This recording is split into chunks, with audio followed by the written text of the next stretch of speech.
About half of you here are from local environmental networks, but for the rest of you, I'll just give a very brief overview of what they are and how they work. So they are independent voluntary groups, and they work to connect, communicate and collaborate. They're the three C's that I feel sums up their work very well. And so how do they do that? So they connect people through hosting and co-hosting events that allow people to network and share knowledge. As a lot of you know, you might be doing one thing on one side of the county and people are doing it on the other side of the county, and you're both in silos working away. So if we can connect everyone and share that knowledge, then it just makes it so much easier for everyone to take action and to get done what they want to get done. So then they also help people communicate by sustaining a working communication system that allows people to keep in touch. So many of them will have a Facebook group or a mailing list, and it's a great way to just let everyone know in the county or in the area what's going on and how people can get involved. And then they facilitate collaboration as well. So the collaboration of groups and individuals through local actions. So the way it kind of has been working for a lot of them in practice is that the people who are the members who are involved will have an interest in something, and they'll get together and decide, oh, well, you know, I help out with a litter pick, and though I do, you know, I'm from Quilter and know loads about trees, and let's, you know, create something, you know, an event to litter pick and have a tour of the woods. And, you know, so this kind of, it's very member driven, and the actions are all driven by the interests of the members. They have a two-pronged approach, something that I found when going to meetings of community, when communities come together and they wanted to set up a group like a local environmental network. There seems to, when it comes to climate action, there seems to be very polarized question, and that is, should we get involved in policy or not? And there usually seems to be the people who believe that it's all in grassroots, it's all in local action, and you know, it's only in changing the community that we can change the greater scheme of things. And then there's others that think, well, local action is no good. We need, you know, large scale action. We need industries, we need corporations and governments. And in reality, you know, it's in between. We need both, and we need the grassroots and the policy, and then meeting in the middle. So the local environmental networks act in both of these spheres. They do a lot of on the ground actions, and then they also get involved in policy. And a lot of them are members of their public participation network, which is set up in each county and allows people to have a voice in local policy creation and change. So they're the two ways that they are working. And then finally, just that they're community driven, as I mentioned. So it's really, the actions are driven by the interests of the members. Some of them go by other names, so they're not only local environmental networks, there's climate action networks, there's nature networks, some of them are transition towns. So again, it's really all about what the people involved want it to be and what they want to make of it. And then just to finish up, there's some resources at www.len.ie, and there's resources there to help set up and run LEN, as well as all the contact info for existing LENs if you're not involved and you want to get in touch. So it's lovely to meet you all. I obviously know some of you and others I don't know. And the reason myself and Catherine decided to host this meeting was really because we identified that there is these One Future groups, which many of you are part of. And I'm from Stop Climate Chaos, and we help support those groups, which I'll tell you about them in a second. And there's environmental networks, and these groups are across the country, and I know that some of you are part of both environmental networks and One Future groups, and some people in One Future groups don't know anything about environmental networks, and some people in environmental networks don't know anything about One Future groups. And you know, the power in tackling climate change and tackling environmental issues is when we all know about each other, and we don't always have to necessarily work together, but it's great that we can, you know, I can see, I might be in Clare and I see Cornelia, and Cornelia is part of an environmental network, and I go, God, you know, I see that Cornelia is running a training on tree planting. That'd be really useful, because we're about in our One Future group to lobby our TDs on forestry. So it'd be really good to make those links and make those connections. Or we really need to learn about, you know, how to, like maybe in the environmental network, you might want to be thinking like, we're doing a lot on tree planting, but we're noticing this thing where we want to talk to our politicians because we think there's nothing that's going to change on this specific issue without talking to our politicians. Oh, do you know what? We'll get in touch with our One Future group because they have the links with the politicians. And, you know, they might help us have that chat with our politicians. And also we just wanted to make sure that no one was duplicating work in the same place and making sure that people were, you know, chatting to each other. So that's basically the idea of this. It's about keep getting in touch. Maybe you know each other already, maybe you don't. And having a chat, seeing what's going on, seeing how you can share resources so you're not duplicating work, seeing if there's more things that can come from a bit of communication and collaboration. Or maybe you just know about each other and once a year you go, Jesus, how are you going? And you see each other on the street and off you pop. But we just thought we'd open this space. So what are One Future groups? One Future groups were set up in response to a need that Stop Climate Chaos, who was a coalition of 33 organisations, climate, environmental groups, development organisations, faith-based groups and grassroots groups in Ireland. So we're the biggest climate coalition in Ireland. And we identified this need in Ireland. From what people were telling us and from what things we were seeing of people who wanted to take action on climate, they were maybe already taking action in their local area and they wanted to start to like talk to their politicians. Catherine just talked about that two-prong approach.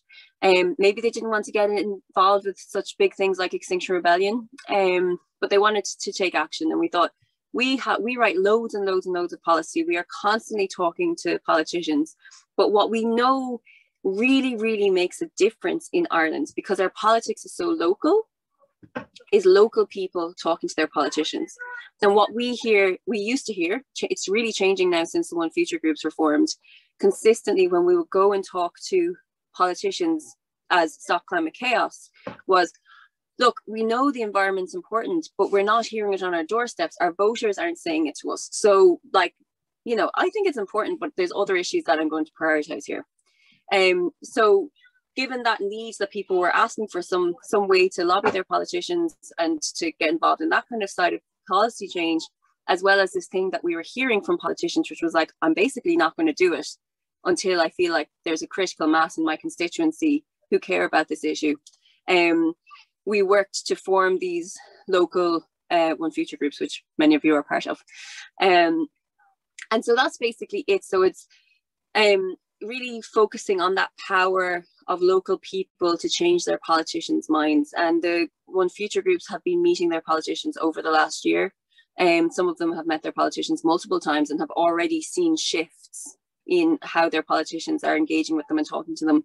We've seen that in the Dáil multiple times now, politicians, TDs have actually gone, I've been approached by my local climate action group and they are asking me to say this.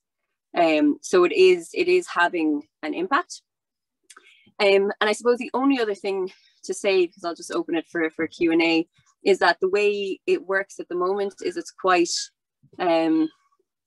fluid and flexible. And the way we've been working over the last while is there's stuff that happens at government level. So there's been a climate bill going through the Dáil, and there was also a climate action plan consultation. I did a workshop with Catherine a couple of months ago on that maybe some of you were at. So we're kind of responding to things that are going through the Dáil that the government are putting out, and supporting people in their local areas to contact their politicians or fill out consultations or be part of large-scale actions to pressure politicians. And probably over the next like 6 to 8 months or so, we'll be focusing on COP, so the climate conference in Glasgow. So, you know, what are we going to try and make sure that our politicians say at the COP? But there's also a climate action plan that's coming out. There's carbon budgets that are coming out. There's lots of different things that are coming out. And I know if you're in a One Future group, you're probably here going, Jesus, is that what's coming up? Don't worry, next Monday we're having a meeting where I'll tell you all about this. And the idea is that as we continue and as the One Future groups grow and as we grow together, the work will become a lot more collaborative. So we'll be feeding up and down. So I'll be like, this is what's going on in government level. What should we do about it? But that's basically it. And the other thing I would say is what we really try and do, if you're sitting there going, oh my God, like lobbying TDs sounds really scary. There's people here there's like 10 people here who've lobbied their TDs very successfully. And I think the thing to say, I mean, anyone who wants to just pop in and just maybe something to people here who might not have lobbied their TDs, you're totally welcome to. But the first thing I'd say is it's scary, but you know, often they don't know what they're talking about. And it's really it's an educational piece that's saying there's people here who care about this, and this is your job to change it. And you don't have to know everything. It's really about just saying, hey, I live in West Cork, and you think that people in West Cork don't care about climate action, but in fact they really do. And I'm here telling you that. So as your TD is suddenly going, oh, okay, maybe this is something I need to care about, because people are just starting to say climate to me. But does anyone who's from a One Future group on the call want to just say anything short about your experience, or how it is to lobby a TD, or any like tips or anything, just like 1 or 2 sentences? You can just, Fergal. Yeah, thanks very much. That's a good description, Anya.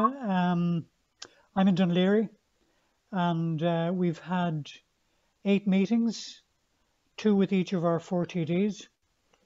And I suppose the first one was the one where we were most anxious about it.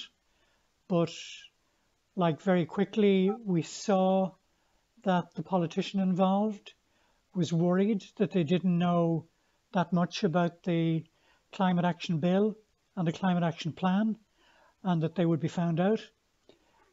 So we really approached it. We asked them, we didn't say we wanted to lobby them. We just said we want to engage in a conversation with you about the climate action bill. And we did treat it as a conversation, a 2-way process. And we did a fair bit of homework in advance to see if they'd made any contribution on the issues, find out some good things that they'd done to kind of compliment them on, and then outline our demands. And it proved extremely useful. It was right in the heart of the lockdown. So like, it was probably the first time any of them had a chance to meet like 20 to 30 of their constituents all at the one time. So I think they were really happy to meet us, and all of them said that they would like to meet us again, and all of the meetings were open-ended. None of them wanted to end it. So yeah, I think it was a very positive experience. A few other tips. We were lucky in a way. We had one government minister. We had another TD from Fianna Fáil who was a member of the Joint Oireachtas Committee on Climate Action. And we were able to look up past videos of committee meetings to see that he was there, see what he said. And we let it be known to him that we knew. So I think that was useful. But by and large, I think, yeah, the more it went on, the more comfortable we got with it, and the more comfortable they got with meeting us. So yeah, very positive experience all around.